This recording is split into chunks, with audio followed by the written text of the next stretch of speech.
This video is going to be a short tutorial about how to restore a vintage BMX bike. Now, I've always been a bike enthusiast. As a kid, it was BMX bikes. Now it's mountain biking. I do a lot of biking, but I'm certainly not a bike mechanic. I've never restored a bike before, so this is my first shot. I learned a lot by reading articles on the internet, watching videos on YouTube, and hopefully you'll find this video interesting.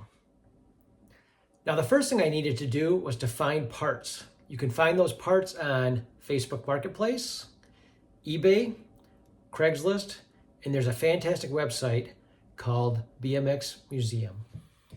My first purchase was a 1979 Mongoose Motomag frame set. To remove the decals, I used a razor blade, and I don't have a heat gun, so I used a hair dryer to loosen up the glue. Took a little elbow grease, but they came off.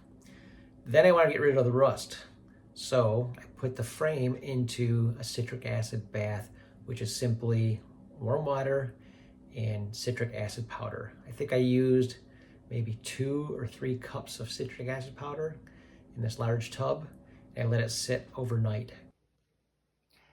This is about 14 hours into the citric acid bath.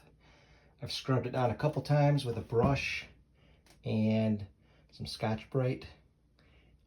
Rust is definitely coming off.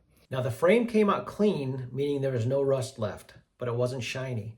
In order to polish the frame and get that shine, you want to get some Blue Magic metal polish and some superfine steel wool.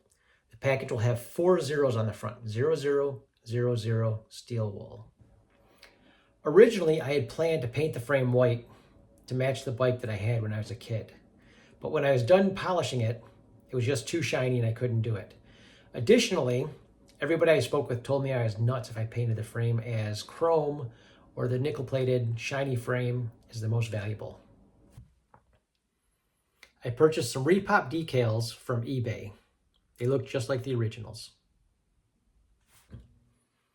I started looking for rims, Motomag rims specifically. That's what I had when I was a kid. Now, they weren't the coolest rims back in the 70s and 80s, but apparently they're very cool now, and they're difficult to find. And when you do find them, they're extremely expensive.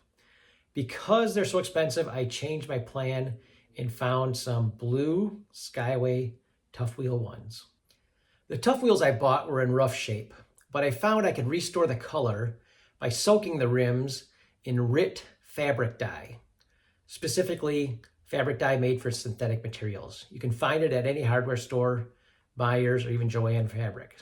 So I cleaned the rims, I took out the guts, and I soaked the rims in the fabric dye for several hours. They came out amazing.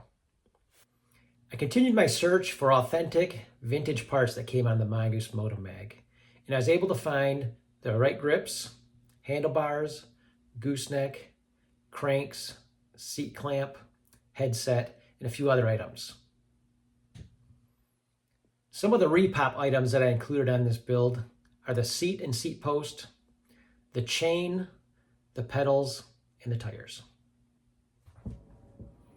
When it was all said and done, I think the bike looked incredible.